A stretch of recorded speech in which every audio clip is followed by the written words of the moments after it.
Yesterday, I beat a FIDE Master. Now, pause. This game was not just interesting because I beat a FIDE Master, but because of the way I finished the game. This was in the Lichess Hourly Rapid Arena, and it was kind of like a highlight game. It's a FIDE Master that is playing, so everybody was watching. So in my mind, I was like, I gotta fight for the win in this game, and boy, did I get that.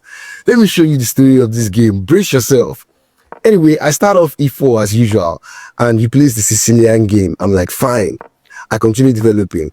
He plays this e6 line, and remember I told you that I always like to reply this way because there was a Bobby Fischer line that I learned from his book. In fact, this was Bobby's preferred response to the e6 Sicilian. So I continue. He develops his knight to c6, and I fianchetto my bishop. That's the point of this setup. This bishop belongs here, the queen belongs here. I castle. I can consider preparing a strike in the center, or might even take up this small position depending on what he plays like, but we're basically playing positionally. Anyway, he strikes in the center immediately. I thought about it. Now, I'm almost out of theory. I'm almost out of prep. This guy is a FIDE master. He will prefer an open position. I felt like this kind of position, and then I castle or something. I felt like this kind of position would be good for him because, as you can see, he has free development. I said, no, this guy is an FM. And an FM is a strong player. Let me complicate the position a little bit so that we'll have to navigate and maneuver pieces. So I said, no, let me play this move. This move is going to help me delay the development of this knight, at least to this prime f6 square. He will now have to do some gymnastics to develop this knight. And by then, I can come up with some way to strengthen my center. Okay. He adds another attacker to the pawn immediately, and I put my queen in the natural square where I told you that she belongs, considering that I have looked at this line and Bobby Fischer plays it a lot. Anyway, he starts to prepare to bring a third attacker to this point, and this is the only real way he can develop this knight, right? So I immediately castle. I confidently castle because if he goes ahead to do this now, I can add this other attacker here while still preparing to add a fourth. You feel me? Sorry, defender, I mean. Anyway, he begins to strike at my king side because now he has seen my hand, right? He has seen where I castle to. So it makes sense that he begins to throw all this weaponry to my defense. I'm like, what? Should I be scared? I thought about it. This pawn push right now is not so solid because I can just simply capture back here, even if this is going to fall, but that's fine. I'm not really scared of this. It's good to know. Then what else? Maybe I can use this time to start preparing that my defense of the center, seeing as this move will come up next.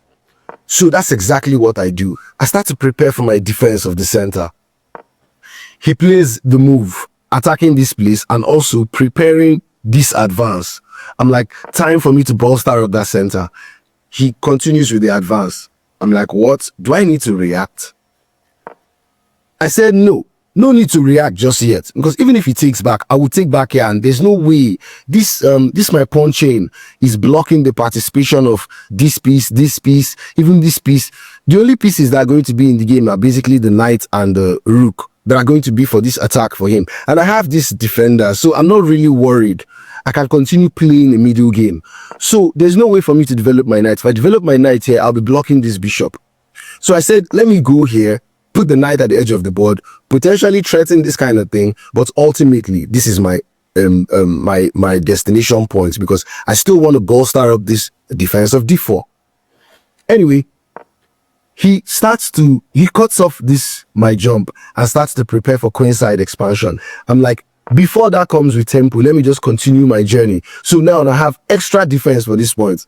d4 now is very well sufficiently defended. I can begin to worry about what is going on my king side. Okay, he continues developing. I'm like, fine, let me block that queenside expansion. The engine lists this as a blunder, but as you can see, the game is still even. He has a +1 advantage, but this is a human advantage. It's not a computer advantage. If your computers that were playing, they will be able to quickly realize this advantage. But this is human chess, and there's still a lot left to play for. Anyway, he puts his rook on the half open c file because the moment this exchange happens, this c file is already open, and you can already see how if this knight moves, my knight is under fire as it's only one queen that is defending it. I'm like, what do I do? Okay, I bring out this bishop to help bolster up the center so that I can consider even recapturing with this maybe when the exchanges are done, who knows, but just to complete my development. He continues developing with the bishop. I'm like, what? So now there's only one place he has to castle to. I'm like, I see what you're doing. Or he has to stay in the center. I'm like, fine. I bring out this rook to this half open file. Also, remember I told you that when these exchanges happen, this knight could potentially hang. So better to just, cover this knight in advance. But I made a mistake. I didn't like this move. This move is not bad though, but me personally, I didn't like it. He plays this move and you can already see where he's heading to. He's heading to this point for a fork of these two pieces. It made me sick to my stomach when I saw this sequence. Also, considering that this bishop is attacking this pawn, I was like, what do? I had to humble myself and just go back. Put this rook to be eyeing at the center. And then he hops in there anyway. But then I play this move. Remember, I don't go this place. I don't go to a3. If I go to a3, he can take here, expose an attack on my rook, and at the same time, he's attacking this guy. So I stay here, giving myself a simple, unique idea that I can use to quell this tension that is building up on my queen side. He plays this move now, cementing this knight in this position. But I already gave space for this knight exchange. I'm like, let's resolve that knight situation because the knight is controlling too much squares around me and I don't like it. He brings the queen there to support the knight, but I go ahead and take it anyway. If he takes with the pawn, that will just help me out.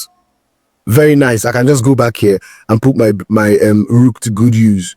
So he kind of has to take with the queen, which he does. And then I play this move. Look at these two pieces helping me protect this square because I don't want that pawn to fall. This is a FIDE Master. Even one pawn advantage can be squeezed into the endgame and before you know it, you're blown out of the board. So I want to make sure that at least I put up a fight no matter how minky my play is. Anyway, he plays this move, closing up the position, and then I start begging. I beg for a queen exchange. I say, master, please, master, please.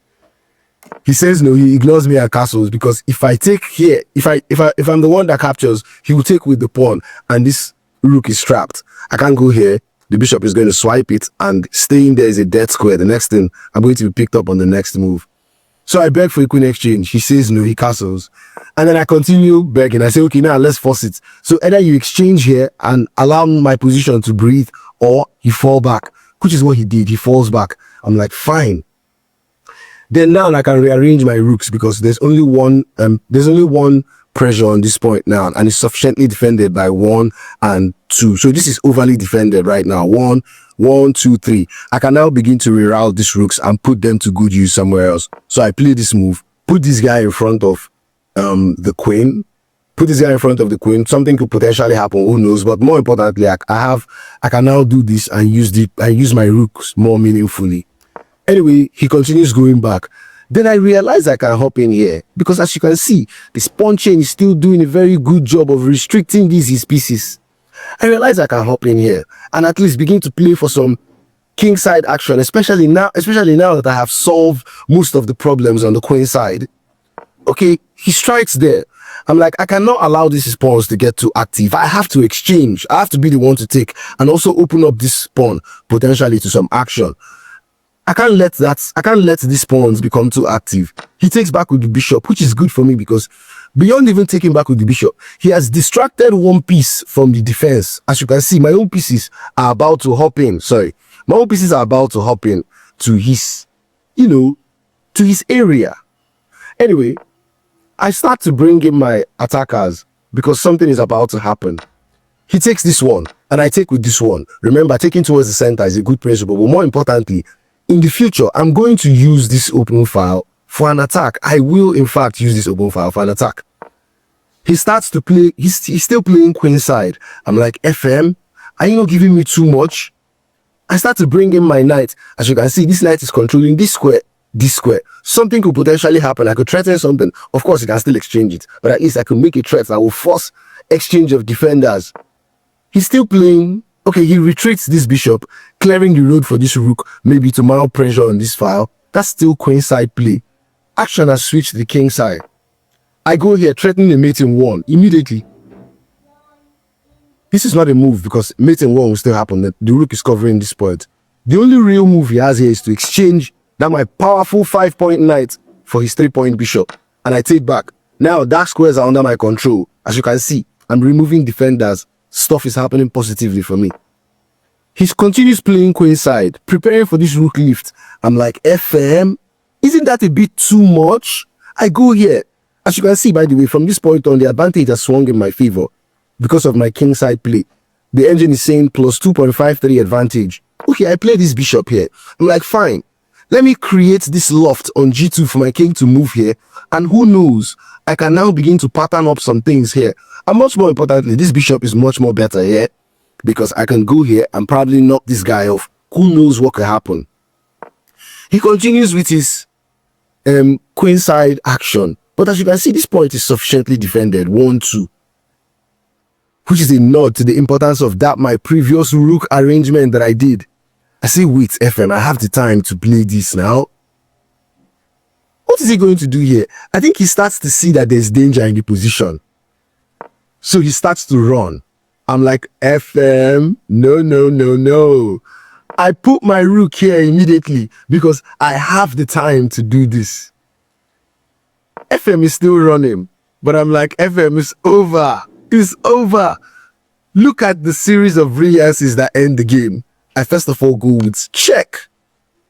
He cannot touch this because this is checkmate. Remember that bishop that we exchanged for the knight? That bishop is doing the neat job of cutting the only escape square. And this is previous bishop retreat is blocking the king from running this way. So what does he do? I hit him with check. He plays this move. And then I even take this with check. And my FM opponent resigned. Bro, on the Lichess arena, it was bonkers. People were in the chat, on Lichess, they were in the chat, they were commenting, they were like, brilliancy, brilliant. It was like, whoa. I couldn't contain myself. It was a madness. Oh my God. I'm so excited by this game. I wanted to share it, share with you guys. I hope you picked up a thing or two.